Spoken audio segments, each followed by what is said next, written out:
The most calculated theft of your dignity never happens in a flash of anger. It happens in the subtle, freezing silence after you set a boundary that he chooses to treat as an invitation. I remember the hollow ache in my chest as I watched my no become a toy in his hands, realizing that my endless understanding was only feeding his hunger for control.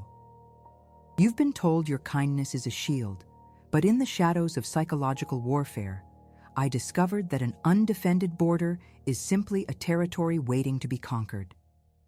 In this video, we'll dive into the profound, protective, and transformative insights from dark psychology, drawing from lessons I cherished from my own ascent to master the 7 shadow rules that will force him to respect the lines you draw or face the cold, strategic silence of your absence. You have spent years navigating your world with a map that promised you safety through compliance. You believed that if you were soft enough, logical enough, or patient enough, he would finally see the depth of your value and stop the erosion of your peace. This is the great illusion of the empath, the beautiful trap where your greatest strength becomes your most vulnerable entry point. Dark psychology teaches us that to a manipulator, your patience is not a virtue. It is a green light. They do not test your boundaries to see where they are. They test them to see how much weight you will carry before you break. I remember the heavy texture of those nights, the metallic taste of anxiety in the back of my throat as I waited for a validation that was always dangled just out of reach, like a carrot before a starving horse. You were becoming invisible, a ghost in your own life, fading into the background of his needs. But today, the invisibility ends. We are moving from the role of the pleaser to the role of the Enxadrista, the emotional chessmaster who sees the board for what it really is.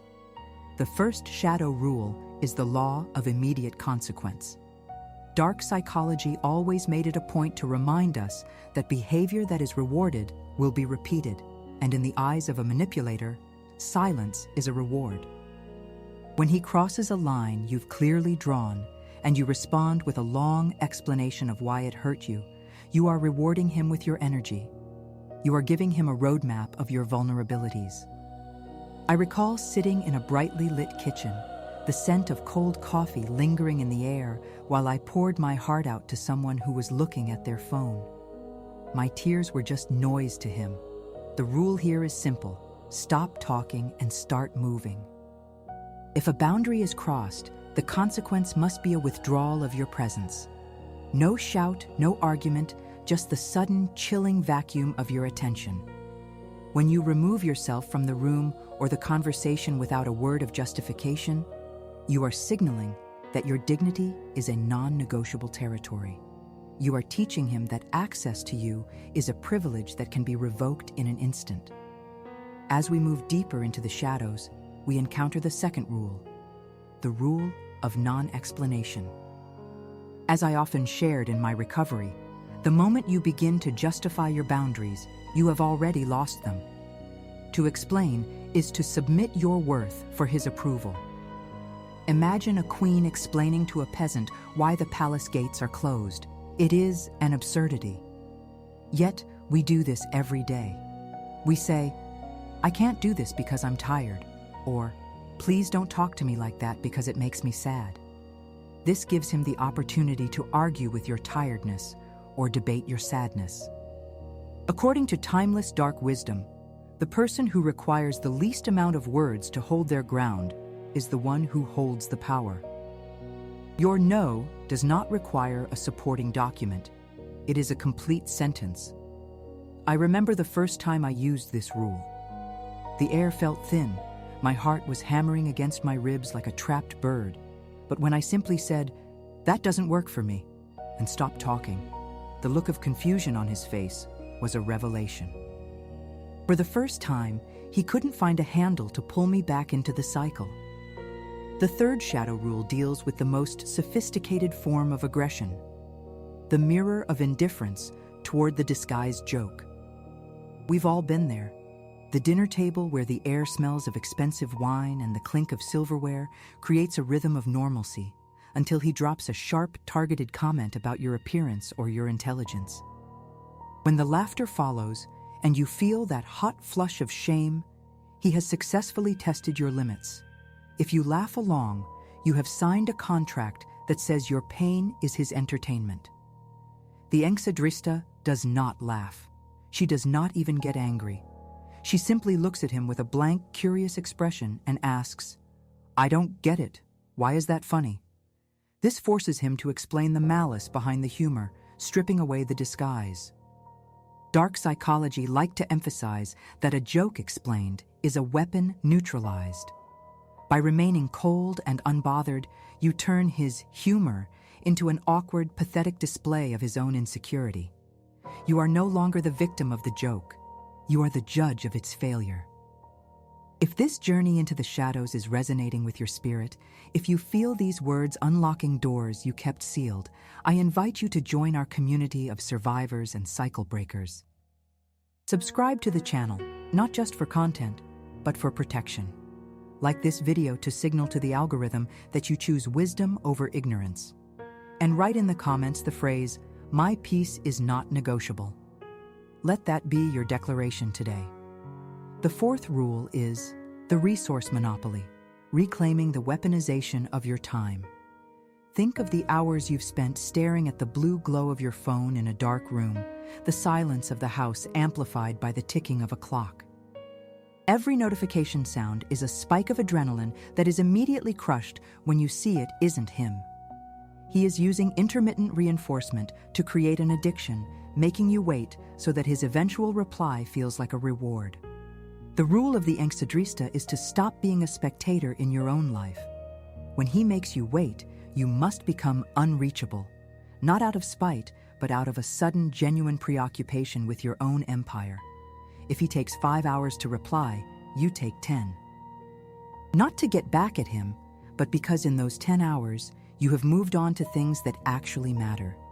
You are showing him that your time is a finite, luxury resource that he can no longer afford to waste. Drawing from what I learned in Shadows, the moment you stop being available is the moment you become valuable.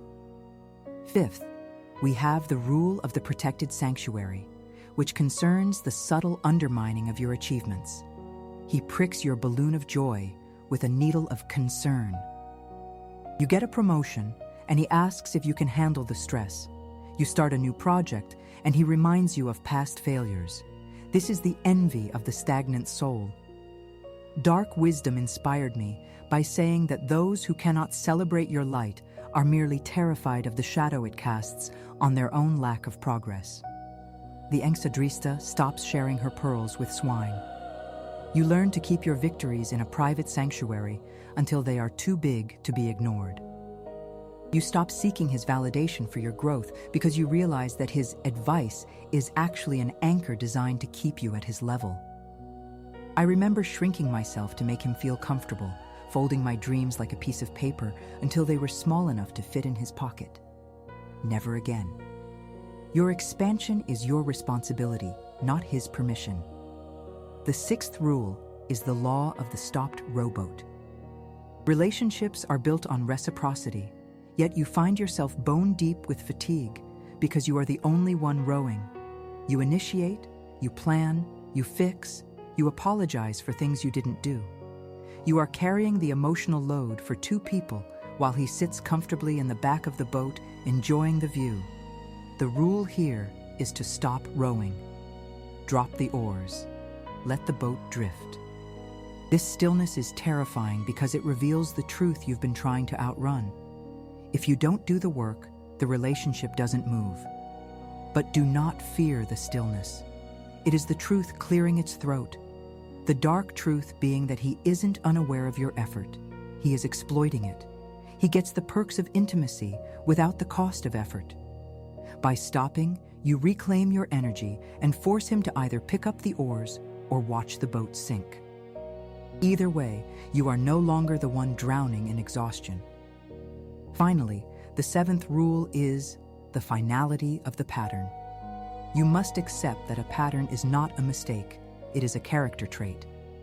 He hurts you, senses you pulling away, and returns with the flowers, the tears, and the hollow promises. This is the cycle of betrayal. From my time in the depths, I learned that when you forgive the same betrayal twice, the third time is no longer his fault. It is your choice to remain in a burning building. The Enxadrista recognizes the cycle before the first tear falls. She understands that the person he is during the apology is a fabrication, a costume worn to regain control. The real him is the one who disrespected you in the first place. When you break the spell of hope, the freedom begins. I want to take you to a moment of clarity I experienced during my own ascent. It was a rainy afternoon, the sky a bruised purple, thunder rolling in the distance like a warning. I had found another small, unnecessary lie. In the past, I would have screamed. I would have demanded he see my pain. But that day, a cold, calm wave washed over me. I looked at the evidence, and I felt nothing. No anger, no urge to fix him. I realized my anger was just another string he could pull to keep me connected. I simply put the phone down, walked to the window, and watched the rain wash the streets. I understood then that indifference is the highest form of self-preservation.